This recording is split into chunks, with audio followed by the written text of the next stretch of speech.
Hello students, इस video में हम करने वाले इलेक्ट्रिसिटी चैप्टर की बैक एक्सरसाइज क्वेश्चन 1 से स्टार्ट करते हैं। A piece of wire of resistance R is cut into 5 equal parts. तो आपके पास एक वायर है, उसके 5 इक्वल पार्ट्स कर दिए, 1 2 3 4 5। ठीक है, अगर पहले लेंथ एल थी तो अब हर एक पार्ट की लेंथ कितनी हो जाएगी? आपके पास ये जो इंडिविजुअल पार्ट्स है 1 2 3 4 5, इनको हमने पैरेलल में कनेक्ट कर दिया। ठीक है, तो इनकी लेंथ कितनी हो जाएगी? L by 5 L by 5 L by 5 L by 5 L by 5। Clear हो गया? तो अब क्या बोला है, इन पार्ट्स को हमने पैरेलल में कनेक्ट किया और इनका इक्विवेलेंट रेजिस्टेंस का कॉम्बिनेशन का इक्विवेलेंट रेजिस्टेंस कितना है? R डैश इक्विवेलेंट रेजिस्टेंस है। ठीक है, इस पूरे वायर का रेजिस्टेंस R है और पैरेलल कॉम्बिनेशन का इक्विवेलेंट रेजिस्टेंस R डैश है और आपको फाइंड करना है R divided by R dash. Question clear हो गया? हमें क्या फाइंड करना है? तो रेजिस्टेंस, इक्विवेलेंट रेजिस्टेंस पैरेलल में क्या होता है? Formula 1 upon R3 is equal to 1 upon R1 plus 1 upon R2 plus 1 upon R3। यहाँ पर 5 रजिस्टर्स हो गए हमारे पास। ठीक है, सबका रेजिस्टेंस कितना होगा? एक का रेजिस्टेंस कितना होगा? इसके लिए हम कंसेप्ट यूज करेंगे, resistance is directly proportional to length of the conductor. पढ़ा हुआ है, factors on which resistance of a conductor depends. किस पे डिपेंड करता है? लेंथ ऑफ द कंडक्टर पे डायरेक्टली प्रोपोर्शनल है। अभी हम सिर्फ वही यूज करें क्योंकि एरिया ऑफ क्रॉस सेक्शन में कोई चेंज नहीं आया है। यहाँ पर एरिया ऑफ क्रॉस सेक्शन की कोई बात नहीं की, means area of cross section जितना था पहले उतना ही बाद में भी है। ठीक है, area of cross section same है। लेंथ को हमने क्या कर दिया है?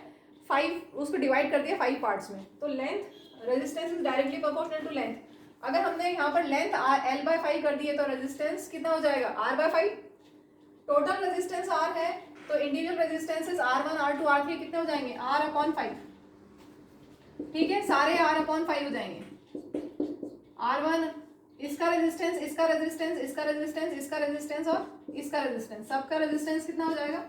R by 5। ठीक है, अब हम इसको सॉल्व करेंगे। ये 5 ऊपर चला जाएगा, 5 by R plus 5 by R plus 5 by R plus 5 by R plus 5 by R।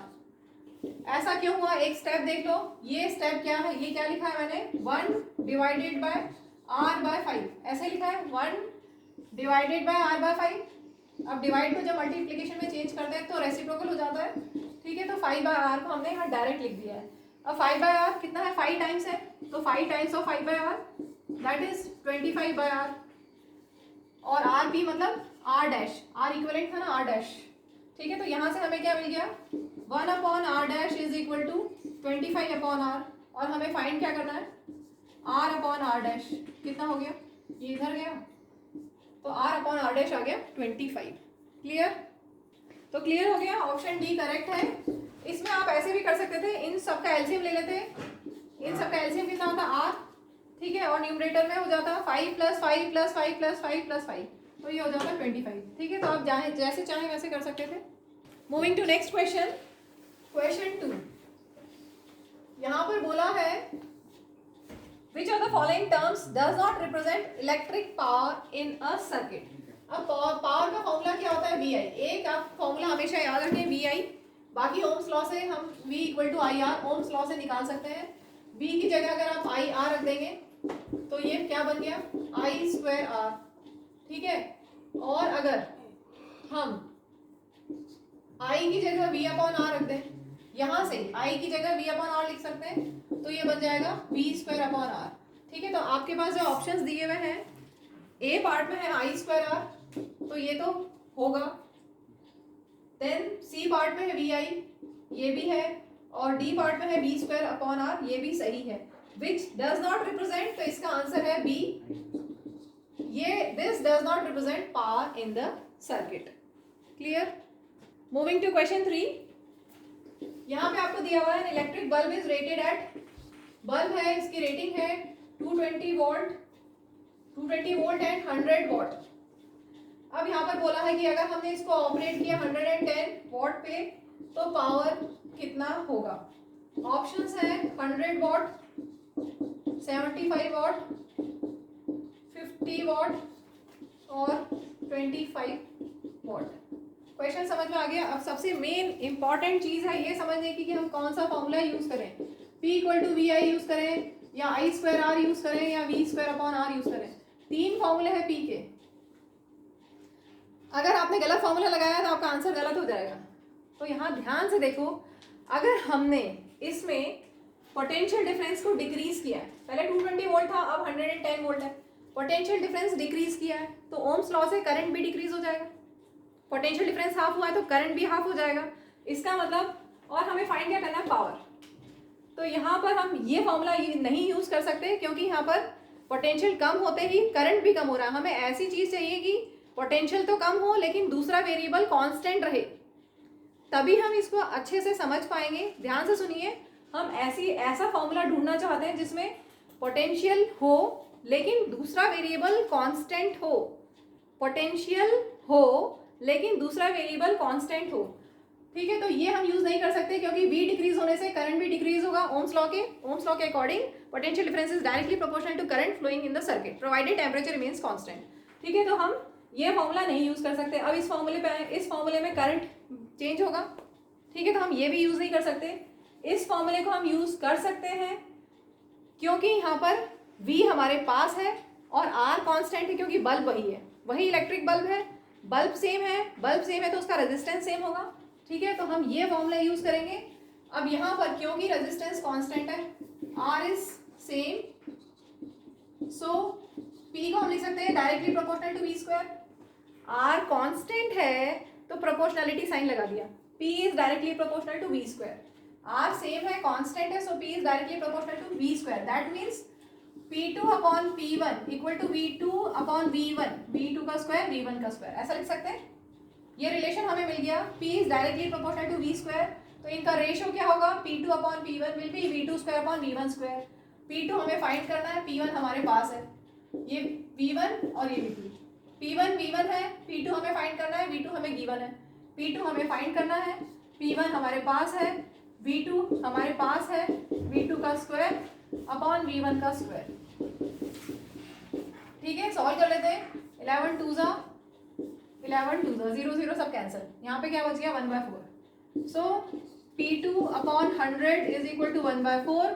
P2 will be 100 की साइड चेंज करेंगे, सो P2 विल बी 25 वॉट। इसी में बच्चों को डाउट आ रहा है कि हमने P2 अपॉन P1 क्यों लिखा है। मैंने ऐसा लिखा है क्योंकि मुझे P2 फाइंड करना था, तो जो फाइंड करना था उसको मैंने पहले लिख दिया। आप चाहें तो P1 अपॉन P2 भी कर सकते हैं। अगर P1 ऊपर लिया है तो V1 ऊपर होगा, P2 नीचे लिया है तो V2 नीचे होगा। स्क्वायर लगाना है क्योंकि इसका रिलेशन में स्क्वायर है। ठीक है, P1 100, P2 हमें फाइंड करना है, V1 इज 220 का स्क्वायर और V2 हमारे पास है 110, तो 110 का स्क्वायर। ठीक है, ये 0 0 कैंसिल, 11 2 22, 11 2 22। तो हमारे पास क्या आ गया, 100/P2, 100 upon P2 equal to 4। ठीक है, अब इससे P2 निकाल सकते हो, 4 और P2 की प्लेस एक्सचेंज कर दो तो वही आएगा 25 वॉट। क्लियर हो गया, 4 25 100, so P2 is 25 watt. Moving to next question, 4th। आपको दिया हुआ है 2 conducting wires of same material, इसका मतलब क्या हुआ, रेजिस्टिविटी सेम है। ठीक है, फिर आपको दिया हुआ है equal length and equal diameter. Equal length है, डायमीटर इक्वल है। डायमीटर इक्वल का मतलब रेडियस इक्वल का मतलब एरिया इक्वल। ठीक है, तो अगर लेंथ और एरिया इक्वल है इसका मतलब रेजिस्टेंस सेम है, क्योंकि resistance is directly proportional to L upon A। अगर L और A दोनों मटेरियल का दो जो आपके पास वायर्स हैं उनका L भी सेम है और A भी सेम है, तो रेजिस्टेंस सेम होगा। ठीक है, तो हमें मिल गया रेजिस्टेंस उन दोनों वायर्स का सेम है। Clear, they are first connected in series and then parallel in a circuit across same potential difference. Same potential difference के अक्रॉस हमने उनको एक बार सीरीज में कनेक्ट किया और एक बार हमने उनको पैरेलल में कनेक्ट किया। ठीक है, तो रेशियो ऑफ हीट प्रोड्यूस्ड, यहाँ पर हीट कितनी प्रोड्यूस होगी और यहाँ पर जो हीट प्रोड्यूस होगी उनका रेशियो हमें निकालना है। हमें फाइंड करना heat produced in series upon heat produced in parallel connection. ठीक है, ratio of heat produced in series and parallel connection would be, options में दिया हुआ है 1:2, 2:1, 1:4, 4:1।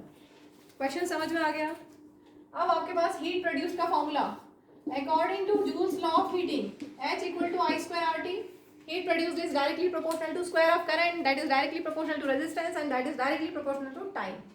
ठीक है, अब और फॉर्मूलेज भी हम लिख लें, जो 2 फॉर्मूले और बनते हैं वो भी लिख लें पहले, फिर हम ये जज करेंगे कि हमें कौन सा फॉर्मूला यूज करना है। तो आपके पास ओम्स लॉ से V = IR है। ठीक है, तो यहाँ से अगर हम I को हटाते हैं, I को एलिमिनेट करते हैं, तो क्या लिखेंगे, I की जगह V/R, I की जगह V/R, तो I² की जगह V/R², V²/R² and RT as it is. एक R से एक R कैंसिल हो जाएगा, so this will become V²/RT। तो आपके पास एक फॉर्मूला ये है, एक फॉर्मूला ये है, और एक और निकालते हैं। V की जगह अगर हम IR रख दें तो V² कितना हो जाएगा, I²R² upon R as it is, T as it is. एक R से एक R कैंसिल, सो अच्छा ये तो पहला लिखा हुआ है, सॉरी ये तो पहला लिखा हुआ है। दूसरा लेते हैं हम, दूसरा कौन सा लें, I, अगर I की जगह हम R की जगह, ओके अगर हम R की जगह V/I ले लें, इस R की जगह यहाँ से इस R की जगह V/I ले लें, तो I² as it is, R की जगह V/I। ठीक है, एक I से एक I कैंसिल, तो क्या हो जाए I और ये VIT। ठीक है, तो अब हमारे पास हीट प्रोड्यूस्ड के 3 फॉर्मूले, हमें जज करना है कि हम कौन सा फॉर्मूला यूज करें। उसके लिए हम क्या देखेंगे, हमें क्या क्या गिवन है और क्या क्या हमें फाइंड करना है। हमें हीट प्रोड्यूस फाइंड करना है, ये 3 फॉर्मूले हैं। रेजिस्टेंस सेम है, इस वायर का और इस वायर का रेजिस्टेंस सेम है, तो अगर इसका R है तो इसका भी R। ठीक है, तो रेजिस्टेंस हमने ले लिया R। अब सेम पोटेंशियल डिफरेंस है। ठीक है, तो पोटेंशियल डिफरेंस किस में आ रहा है, इस फॉर्मूले में पोटेंशियल डिफरेंस आ रहा है और R भी है। हमें ऐसा चाहिए जिसमें R भी हो, क्योंकि R के बारे में हमें पता है कुछ, और जिसमें पोटेंशियल भी हो। अगर हम ये लेंगे तो हमारे पास इसमें R नहीं है, हमें तो R चाहिए ना, क्योंकि सीरीज में R कितना होगा, इक्विवेलेंट। सीरीज में इक्विवेलेंट और रेजिस्टेंस कितना होगा यहाँ पर, R+R 2R, R1 + R2 होता है ना। सीरीज में इक्विवेलेंट रेजिस्टेंस क्या होता है, अगर 2 रेजिस्टर्स हैं R1 एंड R2 रेजिस्टेंस के, तो कितना होगा R+R 2R। और पैरेलल में क्या होता है 1/R P = 1/R1 + 1/R2, यहाँ पर दोनों R है। इसको सॉल्व कर लें, R LCM न्यूमरेटर में आ जाएगा 1 + 1 दैट इज 2, तो 2/R।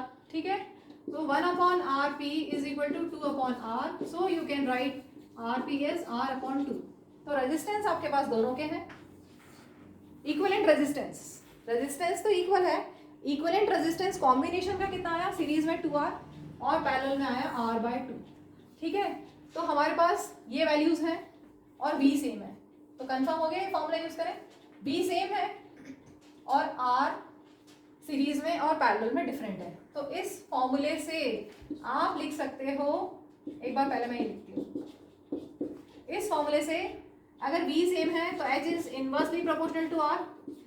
V सेम है, पोटेंशियल सेम है, सेम पोटेंशियल डिफरेंस है, सेम पोटेंशियल डिफरेंस है, ये सेम है, तो हम लिख सकते हैं H is inversely proportional to R, क्योंकि नीचे लिखा हुआ डिनोमिनेटर में H is inversely proportional to R। इसका मतलब क्या हुआ, अगर H is inversely proportional to R है, that means H1/H2 = R2/R1। Inversely में यही होता है ना, रेसिप्रोकल हो जाता है रिलेशन में। H is inversely proportional to R, so H1/H2 is R2/R1, reciprocal कर दिया। अब H1 H2 की जगह मैं S लिख दूँ, S और P, सीरीज और पैरेलल, क्योंकि हमें ये फाइंड करना है। पहले सीरीज लिखा हुआ है फिर पैरेलल लिखा हुआ है, तो ये R2 क्या था, P, और ये था S।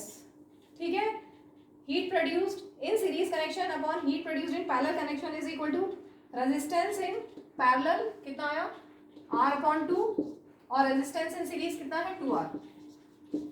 R कैंसिल, तो रेशियो आ गया 1:4। This is the required answer. Moving to next question, 5th, how is voltmeter connected in the circuit to measure potential difference between 2 points. अगर आपके पास सपोज एक बल्ब है, एक सेल ले लेते हैं, की ले लेते हैं, और वोल्ट मीटर हमें लगाना है, एमीटर भी ले लेते हैं, और यहाँ पर हम वोल्ट मीटर ले लें। तो जिसका करंट मेजर करना है उसके अक्रॉस हमें पोटेंशियल डिफरेंस मेजर करना है, तो उसके पैरेलल में हम वोल्ट मीटर लगाते हैं। पैरेलल में क्यों लगाते हैं? ताकि जब करंट फ्लो हो तो यहाँ से डिवाइड हो जाए करंट। ठीक है, करंट डिवाइड हो गया, यहाँ से अगर करंट आई फ्लो हुआ तो इसमें बल्ब में I1 करंट गया और वोल्ट मीटर में गया करंट I2, और ये नेग्लिजिबल करंट होना चाहिए, क्योंकि हमारा एम क्या है? मैक्सिमम करंट बल्ब में जाना, बल्ब को ग्लो करना है, तो बल्ब में मैक्सिमम करंट जाना चाहिए, तो minimum current, negligible current volt meter में जाए। तो नेग्लिजिबल करंट अगर हो, मिनिमम करंट हो, तो इसका मतलब रेजिस्टेंस बहुत बहुत ज़्यादा होना चाहिए। ठीक है, रेजिस्टेंस ज़्यादा होना चाहिए, और वोल्ट मीटर का रेजिस्टेंस ज़्यादा होता है, voltmeter has high resistance, so it is always connected in parallel. यही लिखा है, voltmeter is always connected in parallel as it has high resistance. तो रेजिस्टेंस हाई होने से क्या होगा? इट में टेक वेरी स्मॉल करंट, बहुत कम करंट यहाँ से जाएगा, नेग्लिजिबल करंट जाएगा, और मैक्सिमम करंट सर्किट से चला जाएगा, जो अप्लायंस है मेन उससे चला जाएगा, और आपको प्रॉपर उसकी ब्राइटनेस मिलेगी। जो भी हमें उसका रिक्वायरमेंट है, बल्ब के अलावा जो भी अप्लायंस लगाते हैं उसमें भी वोल्ट मीटर को हम पैरेलल में लगाएंगे, ताकि इसमें सबसे कम करंट फ्लो हो, क्योंकि इसका रेजिस्टेंस ज़्यादा होता है। क्लियर?